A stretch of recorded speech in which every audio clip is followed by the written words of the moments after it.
Assalamualaikum warahmatullahi wabarakatuh. Perkenalkan, nama saya Ristifa Alida dengan NIM 2101195.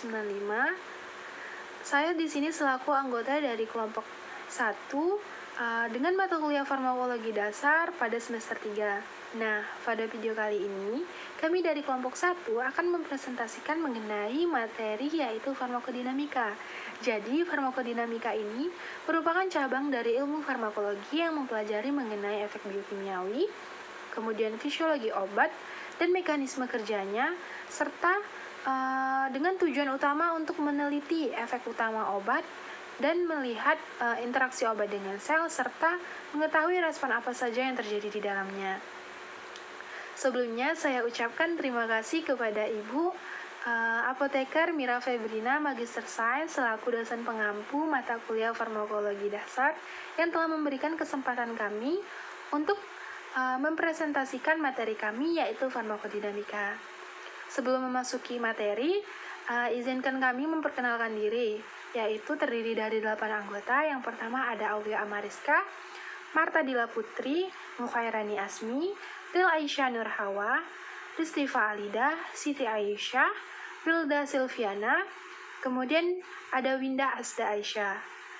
Nah, berikut adalah susunan materi yang akan kami presentasikan pada video kali ini. Yang pertama ada pengertian farmakodinamika, kemudian ada sisi aksi obat, kemudian ada mekanisme aksi obat, kemudian reseptor site, kemudian yang kelima ada agonis dan antagonis, kemudian yang keenam ada therapeutic index dan efek samping obat. Baiklah, sebelumnya perkenalkan, nama saya Aulia Amariska. Nah, di sini saya akan menjelaskan yang pertama itu ada pengertian farmakodinamik. Farmakodinamik adalah ilmu yang mempelajari efek-efek biokimiawi dan fisiologi obat serta mekanisme kerja obat tersebut di dalam tubuh. Tujuan mempelajari mekanisme kerja obat adalah yang pertama, meneliti efek utama obat. Yang kedua, mengetahui interaksi obat dengan sel.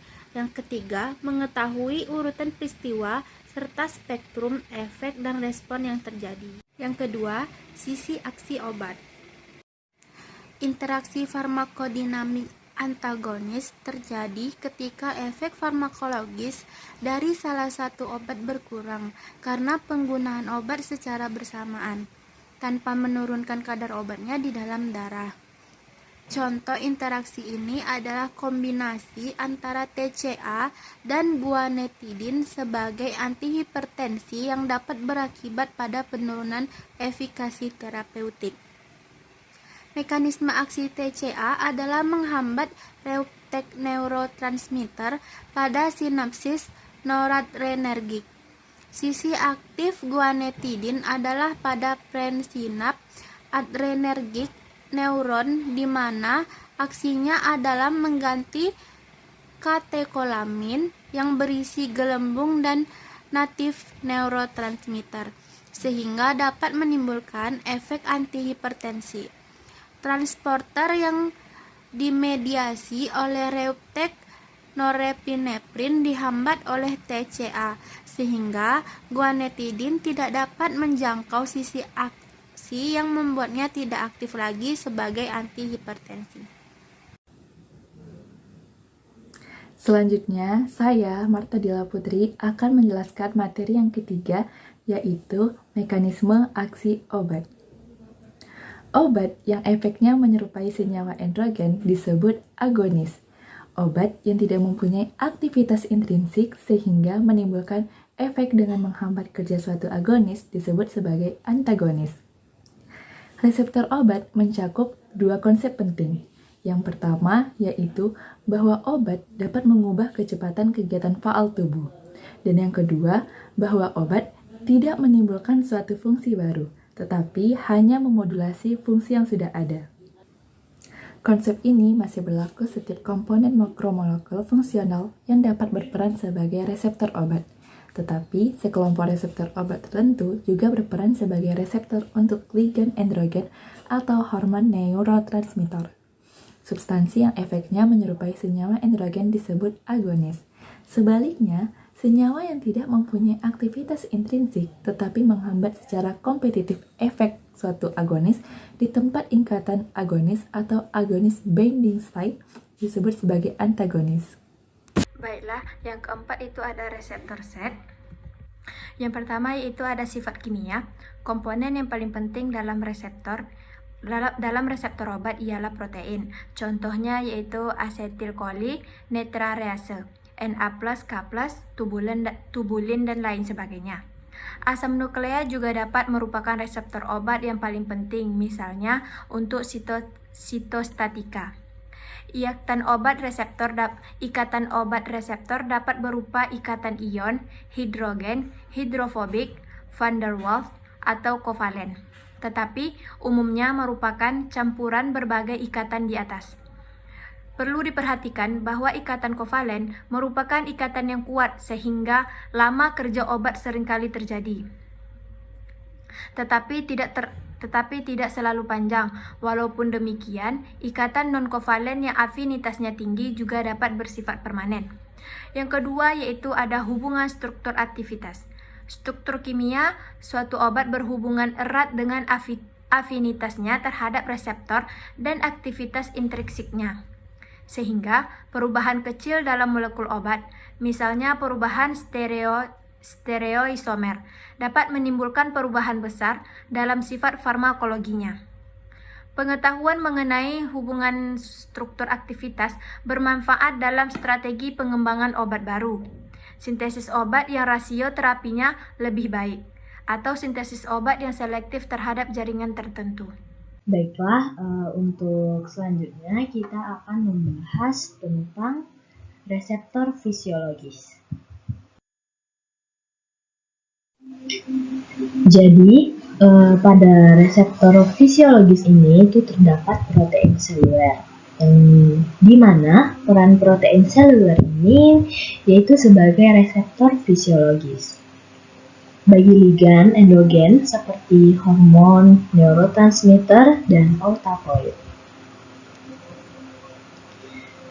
Selanjutnya, fungsi reseptor ini itu meliputi pada lipatan ligan yang sesuai oleh ligan binding domain dan sebagai penghantar sinyal oleh efektor domain yang dapat secara langsung itu menimbulkan efek intraseluler atau secara tidak langsung memulai sintesis maupun penglepasan molekul intrasel lain yang dikenal sebagai second messenger.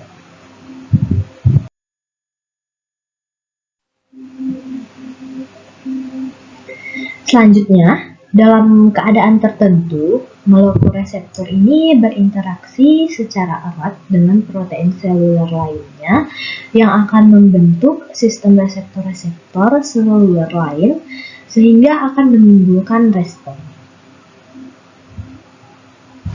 Contohnya itu pada sistem adenilat siklase yang mana reseptornya itu mengatur aktivitas adeninat siklase ini, sedangkan efektornya itu fungsinya itu mensintesis CAMP sebagai second messenger-nya.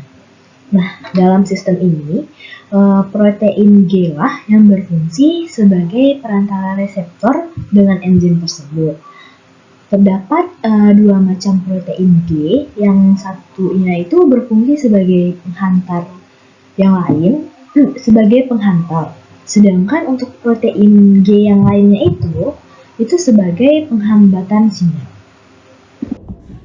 Selanjutnya agonis dan antagonis. Yang pertama ada agonis. Obat yang mengaktifkan reseptor dengan berikatan dengan reseptor tersebut disebut agonis. Sebagian besar agonis berikatan melalui ikatan ion, hidrogen, dan van der Waals. Ikatan-ikatan ini bersifat reversibel. Sedangkan sebagian kecil agonis berikatan dengan reseptor secara kovalen, dan ikatan ini bersifat irreversibel. Reseptor sering digambarkan sebagai protein yang bisa berikatan ataupun tidak berikatan dengan ligan agonis. Ketika reseptor berikatan dengan ligan agonis, maka akan menghasilkan efek obat. Ketika tidak berikatan, maka efek obat tidak akan muncul. Keadaan reseptor dibagi menjadi berikatan dan tidak berikatan. yang masing-masing menghasilkan bentuk yang berbeda. Agonis secara sederhana sering digambarkan sebagai pengaktif reseptor. Dalam hal ini, besarnya efek obat tergantung dari total jumlah reseptor yang terikat. Sehingga efek obat paling maksimal terjadi ketika semua berikatan dengan reseptor. Selanjutnya, antagonis. Antagonis adalah obat yang berikatan pada reseptor tanpa mengaktifkan reseptor tersebut. Antagonisme farmakodinamik ada dua jenis antagonisme. Yang pertama, antagonisme fisiologik. Terjadi pada organ yang sama tapi ada sistem reseptor yang berlainan. Misalnya efek bronkokonstriksi histamin yang dapat dilawan dengan adrenalin yang bekerja pada adrenoseptor beta. Yang kedua ada antagonisme pada reseptor. Terjadi melalui sistem reseptor yang sama. Antagonis mengikat reseptor di tempat ikatan agonis sehingga terjadinya antagonisme antara agonis dan antagonisnya. Misalnya efek histamin yang dilepaskan dalam reaksi alergi dapat dicegah dengan pemberian histamin yang menduduki reseptor yang sama. Selanjutnya, adapun mekanisme dari antagonis. Yang pertama, antagonis kompetitif.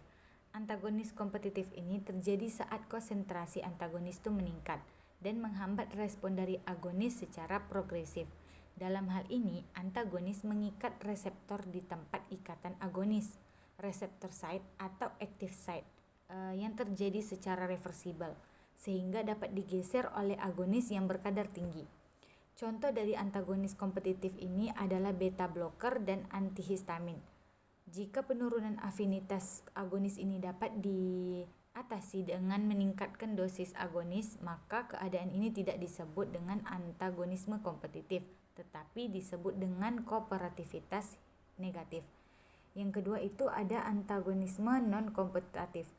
Antagonisme non-kompetitif ini terjadi setelah pemberian antagonis. Konsentrasi agonis yang tinggi sekalipun tetap tidak mampu melewati antagonis. Hal ini bisa dikarenakan agonis berikatan secara irreversibel dengan reseptor, atau agonis tersebut berikatan di lokasi yang berbeda pada molekul dan interaksinya bersifat allosterik atau berdasarkan perubahan pada bentuk dan aktivitas reseptor. Dan yang terakhir yaitu therapeutic index dan efek samping obat. Indeks terapeutik adalah rasio antara LD50 dan ED50. Semakin luas indeks terapeutik suatu obat, maka akan semakin aman obat tersebut untuk pemberian klinis. Perhitungan klasik dari LD50 tidak secara klinis sangat membantu dalam anestesia, di mana kita mengharapkan 100% dari pasien untuk tertidur dan tidak ada yang meninggal. Rasio yang lebih efektif adalah rasio LD1 atau ED99. Selanjutnya, efek samping obat. Interaksi farmakodinamik terjadi antara obat-obatan yang mempunyai efek samping yang serupa atau berlawanan. Interaksi ini disebabkan oleh kompetisi pada reseptor yang sama atau terjadi antara obat-obatan yang bekerja pada sistem fisiologis yang sama. Kemungkinan efek yang dapat terjadi pada interaksi farmakodinamik antara lain sinergisme atau penambahan efek satu atau lebih obat. Terus ada efek antagonisme, satu atau lebih obat. Dan yang terakhir ada penggantian efek satu atau lebih obat. Interaksi obat yang umum terjadi adalah sinergisme antara dua obat yang bekerja pada sistem, organ, sel atau enzim yang sama, dengan efek farmakologi yang sama. Sebaliknya, antagonisme terjadi bila obat yang berinteraksi memiliki efek farmakologi yang berlawanan. Hal ini mengakibatkan pengurangan hasil yang diinginkan dari satu atau lebih obat. Baiklah, sekian presentasi dari kelompok kami. Lebih dan kurang kami mohon maaf. Akhir kata, wassalamualaikum warahmatullahi wabarakatuh.